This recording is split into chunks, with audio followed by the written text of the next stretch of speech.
Tervetuloa kuuntelemaan Poliittisen valokuvan festivaalin vuoden 2021 taiteilijoiden haastatteluja.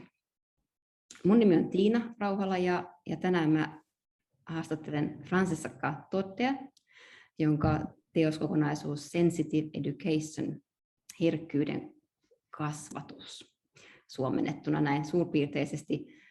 Teoskokonaisuus on esillä näyttelyssä Linnun katse. Mä juttelen Francescan kanssa englanniksi, eli haastattelu on englanniksi. Welcome, Francesca, to well, thank you. take part this year's festival. Thank you very much for inviting me. Happy to have you here, or not here, but here in a couple of months, and your works here. So this interview is, we are talking about the works that are exhibited in the Finnish Museum of Photography during the festival. Let's talk about Tristan. So who is Tristan? You said he is a bird educator living in countryside in France.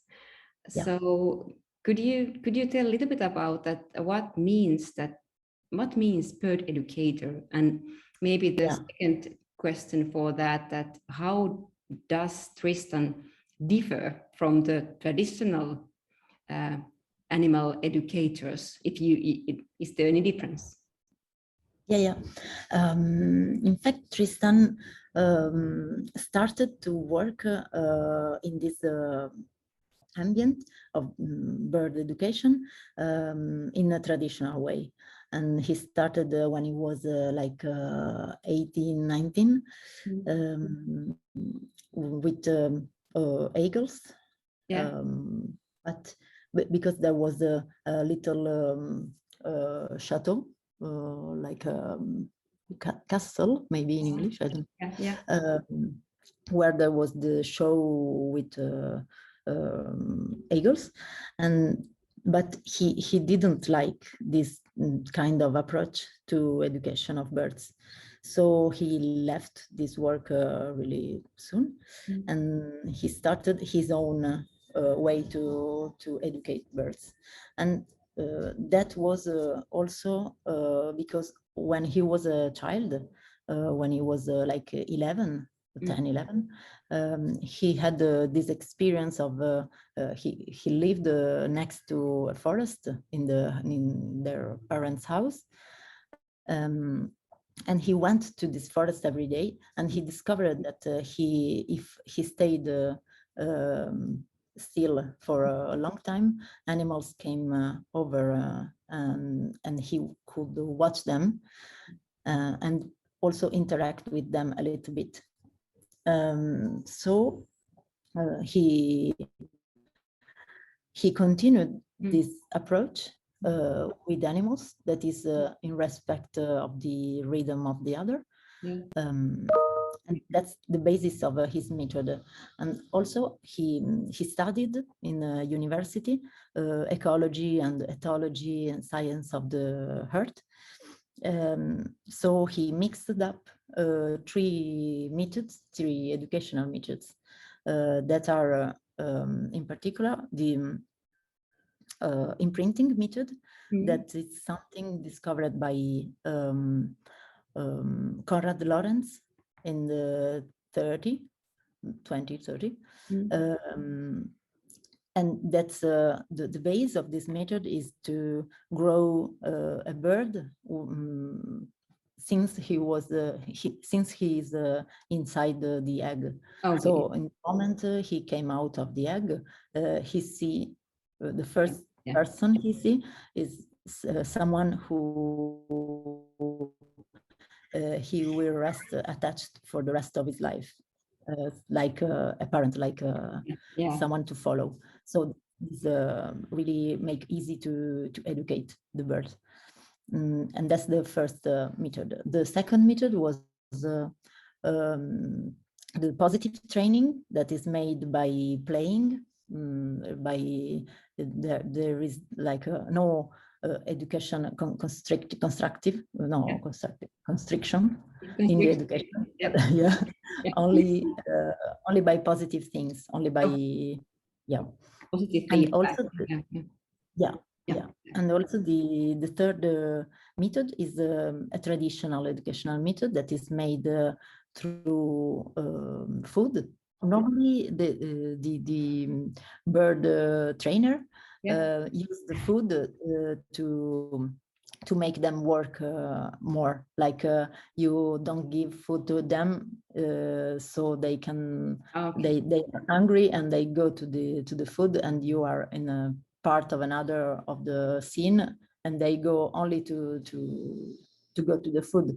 It's simple, but the problem of this method is that if they are too hungry, they have a stress. And Tristan changed this method with micro doses. So he feed his birds 3 times a day when they are working, so they are not too much hungry. They are not stressed, but they could with this minimum like it's very fine. It's very fine line. And so with this minimum grade of hungriness, they are to go. And in complex, these 3 methods are made for avoid any form of stress. And he called that the sweet method, the like méthode douce in French. The translation is sweet method, but not sweet like sugar, sweet like it's gentle. Gentle, like sensitive, like gentle.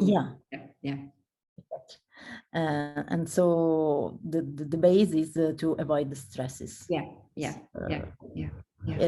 is one bird with Tristan, is the crow bio, that is in the image, the crow that is in his shop.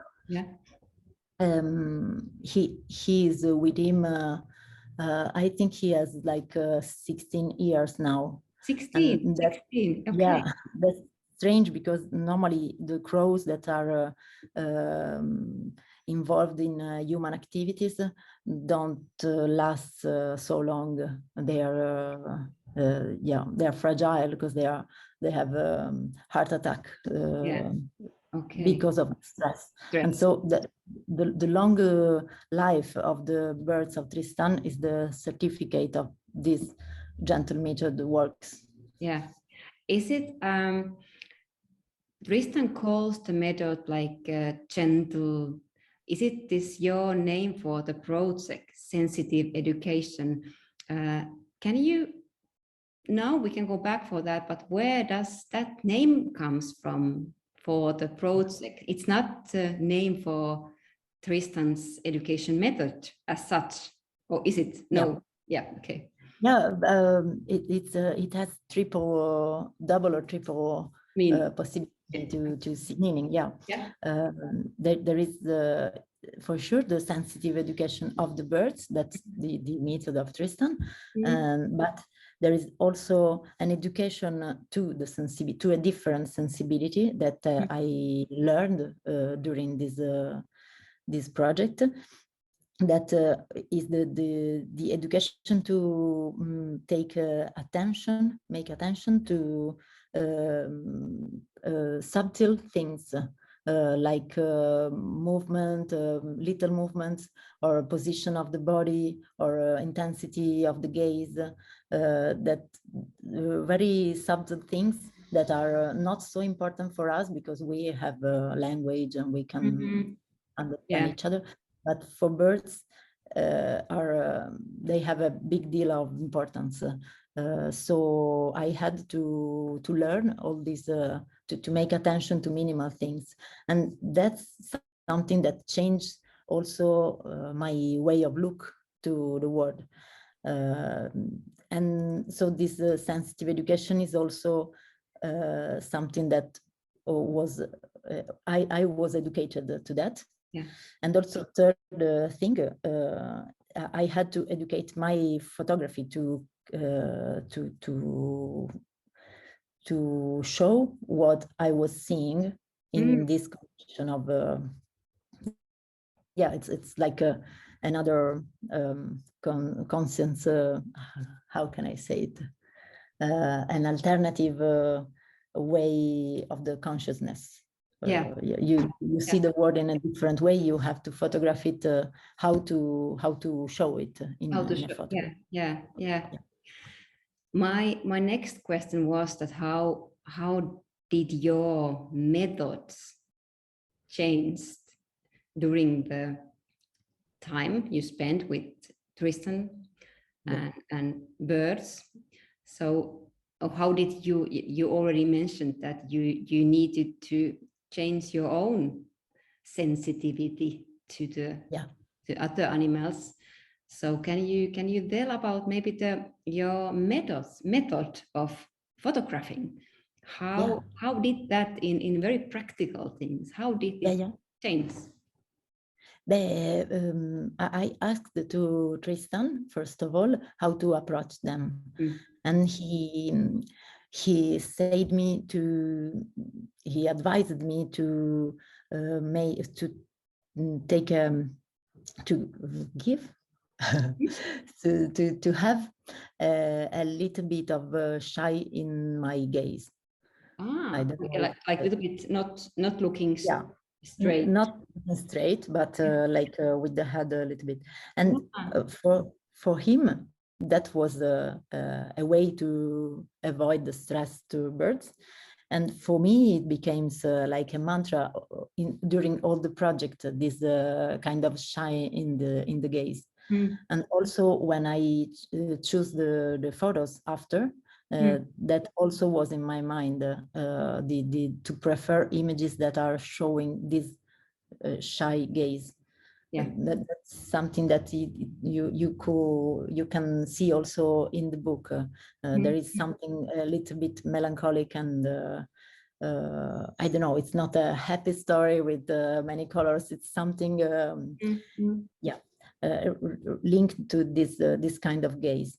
And in the practical way, I was, for example, he advised me to not to have long skirts, because I was wearing long skirts, and they are floating with the wind, and the birds doesn't like this. The crows, most of all. Because they have the impression that you have something like a bird, a dead bird with you. That's something for them. So no long shirts and no t-shirts with lines. Like stripes. Okay. Yes, like for the zebras, they are not. They don't know where you are exactly. So it's a little bit confusing and stressing. So the better is like a color like green, or I had only dark clothes, so for me it was gray. And also to show the camera to them before to shoot, and that was really important. I've seen it with the barn owl. Because when you shoot, you have the camera like this, and that's a big eye that is watching them. So I had two methods. One was to show really well the camera before, so in contact with the bird, and with the bird who can also go looking really. Oh, wow. And that was like 15 minutes takes. And the other method was to use a camera that have, maybe I have it here.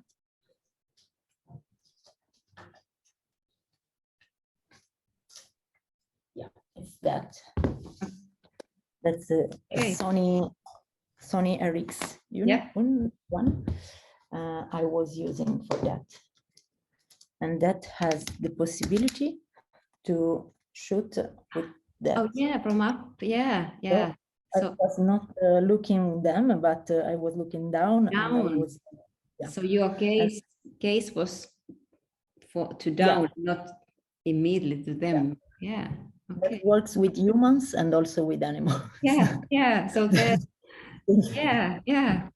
So there's many things you learned about birds in this project, but did the project change your relation to birds or other animals, or Yeah, how absolutely. can you describe, is there some things that really like changed your I think, first of all, this particular kind of attention is like only that, in fact, to put attention to something, like when you have a friend who is pregnant, for example, and you see every time girls who are pregnant. I don't know if it's a little bit strange example, but let's try. Yeah, when you put attention to something, you see that. You think red cars and you see red cars. Exactly. And it's the same with birds. I started before, when I met him in 2016, I think I started talking with him, and I started to hear birds in the city that are every time singing in the city, but we have traffic and we don't care about it. So it's really a matter of care. And it's caring about something in every meaning of this care, but because it starts with attention and then it becomes care. So now I don't know, I feed also the birds of the I'm in the center of the city of Milano. That is not so natural place. But with this pandemic period, we have a lot of birds now. Also in the court, I live in a house with a court, in a court, and we have a lot of birds here, and I feed them in the winter period. And so, also I've seen that when I travel a lot for photos, and I've seen that every time I came in a place, I recognize birds that are in this place, and I see them in the trees. That is not so easy to do, but now I heard and I see. It's something you learn to do, and this is something that enrich a lot my perception of life.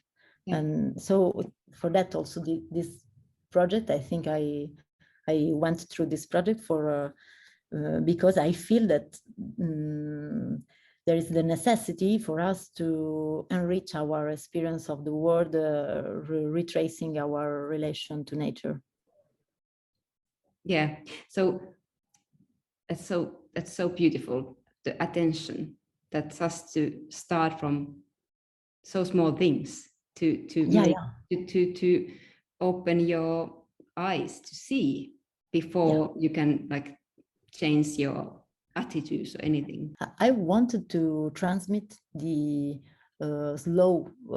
slowliness of this approach, the fact that apparently nothing happens in the story, and only what changes is your look at the things.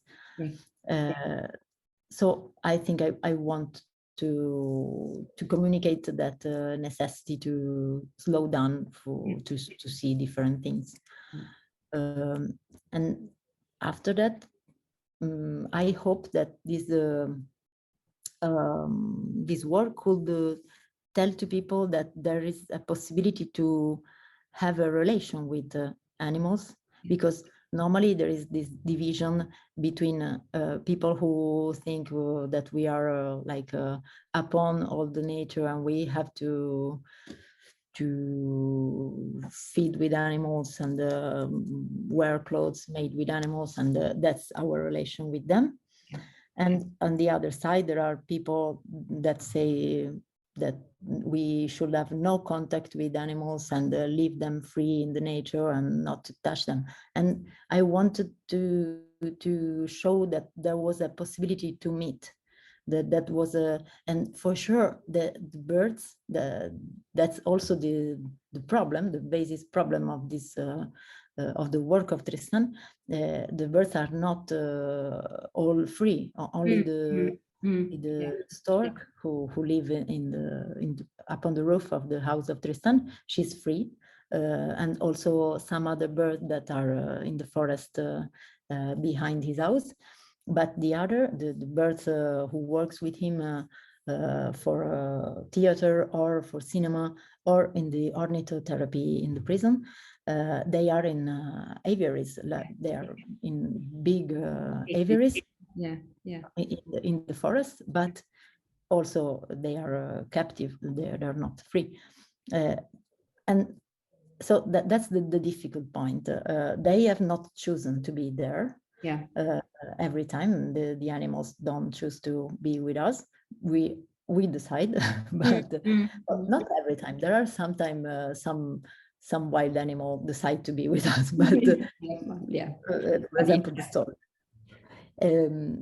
But what we can learn, what different question we can make to animals, we can ask to animals for a different relation that is not the normal relation we had thought about. So yeah, I think that's in a documentary way, that's the question that is beside all the project. Did Tristan himself talk about that thing that was he suffering to keep animals? Not free animals. Was it like a suffering for him? Yeah, for the Milan Noir. I don't know the name of this bird in English. It's like an eagle. A kind of eagle, little and brown. For this bird particularly, who needs to fly, it's really a need of his species. Tristan was really concerned about this bird and the possibility to make him fly freely every week.